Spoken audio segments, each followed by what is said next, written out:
10वां सवाल, एक छतरी में 8 ताने हैं जो बराबर दूरी पर लगे हुए हैं। छतरी को 45 सेमी त्रिज्या वाला एक सपाट वृत्त मानते हुए इसकी 2 क्रमागत तानों के बीच का क्षेत्रफल ज्ञात करना। अर्थात इस प्रकार से ये जो छतरी है इसको एक वृत्त माने और वृत्त के अंदर 8 जो है भाग बना दें इसके, यानी कि ये जो ताने हैं यहाँ एक तान का मतलब एक त्रिज्या है, 1 2 3 4 5 6 7 और 8 त्रिज्या हैं। इसका मतलब इसके अंदर जो खंड बनेंगे वो 8 बन जाएंगे और इन खंडों को हम लोग त्रिज्या खंड कह देंगे। ये 1 2 3 4 5 6 7 और 8, ये 8 त्रिज्या खंड इसमें बन रहे हैं। तो प्रत्येक एक खंड का क्षेत्रफल हमें ज्ञात करना है। क्या दिया हुआ है, कोई छतरी जिसमें 8 ताने हैं को बराबर दूरी पर लगी हुई है ये ताने, और ये जो छतरी को वृत्त मानते हुए इसकी त्रिज्या जो है वो हमें 45 सेमी माननी है। अब देखिए हम लोग जानते हैं कि मैं इसको एक वृत्त बनाऊं और वृत्त में 8 ताने इस प्रकार से 2 1 2 3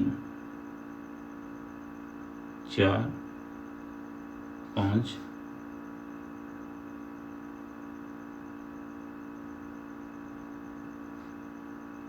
6 7, बार थोड़ा सा काउंट करें इनको, 1 2 3 4 5 6 7 और 8, ये 8 हुई। इन 8 तानों की बात करें, इसमें प्रत्येक ये जो भाग है इसका क्षेत्रफल ज्ञात करना है। तो हम लोग यहाँ देखें कि ये जो भाग है जो मैंने अभी डार्क किया है, ये भाग यहाँ त्रिज्याखंड कहलाएगा। और त्रिज्याखंड के लिए हम लोग जानते हैं कि यहाँ इस वृत्त की त्रिज्या अर्थात ये जो छतरी है इस छतरी की जो तान है उस तान की लंबाई त्रिज्या के बराबर है। तो हम लोग यहाँ सीधा लिखें, त्रिज्या r का मान जो है वो प्रश्न में दिया हुआ हमें 45 सेमी दिया हुआ। अब देखिए हमें थीटा की आवश्यकता है जो प्रश्न में सीधा नहीं दिया हुआ, हमें ज्ञात करना है। थीटा कैसे निकालें, तो हम लोग कहें वृत्त के केंद्र पर जो बनने वाला कुल कोण है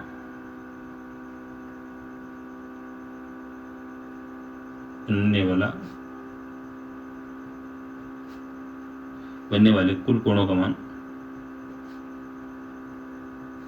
वो जो होगा वो 360। अब यहाँ हम लोग करेंगे 8 भाग बढ़ रहे हैं तो 8 बराबर भागों में बांट दिया, तो हमें ये यदि थीटा निकालना है तो हम लोग क्या करें कि 360 में हम लोग 8 का अगर भाग दे दें तो यहाँ पे ये प्रत्येक एक जो है वो खंड प्राप्त हो जाएगा। तो यहाँ हमारे पास में जो मान निकल के आएगा वो आएगा 45 डिग्री, अर्थात थीटा जो है वो 45 डिग्री। इसमें ये प्रत्येक त्रिज्याखंड के अंदर जो कोण का मान होगा वो 45 डिग्री। हमें ध्यान है कि यहाँ छतरी की प्रत्येक त्रिज्याखंड का क्षेत्रफल अगर हमें ज्ञात करना है तो त्रिज्याखंड का क्षेत्रफल ज्ञात करने का सूत्र हम लोग बार बार सवालों में लिख रहे हैं, पाई आर स्क्वायर थीटा बटा 360, जहाँ पाई का मान हम लोग 22/7 रख दें, आर का मान हमें 45 दिया हुआ है, फिर आर स्क्वायर है तो 45 गुणा 45, थीटा का मान 45 हमने ज्ञात किया बटा में 360। जब हम लोग इसको हल करते हैं तो यहाँ छोटे छोटे पार्ट से इसको हटना चाहेंगे, तो मैं 5 के पाड़े से इसको अगर काटूं तो 9 पंजे 45 और इसको अगर काटा मैंने तो 7 पंजे 35 और 5 दूनी 10 72 बार। फिर मैं अगर इसको और थोड़ा सा हल करूँ आगे तो 2 के पाड़े से इसको काट दूँ, 2 के पाड़े से इसको काट दूँ मैं, तो हमारे पास मान आएगा 36। फिर 9 के पाड़े से इस 36 को मैं अगर काट दूँ तो 4 बार कट जाएगा। अब देखिए अपने पास में जो मान जो बचे वो 11 गुणा 45 गुणा 45 बटा में जो है 7 चौक 28, ये 28। जब हम लोग इन तीनों को गुणा करते हैं तो ये मान हमें प्राप्त होता है 22,275 बटा 28 वर्ग सेमी। अर्थात यहाँ पे ये जो त्रिज्याखंड है, इस त्रिज्याखंड का क्षेत्रफल हमारे को जो मिलेगा वो क्या मिलेगा, 22,275 बटा 28 वर्ग सेमी।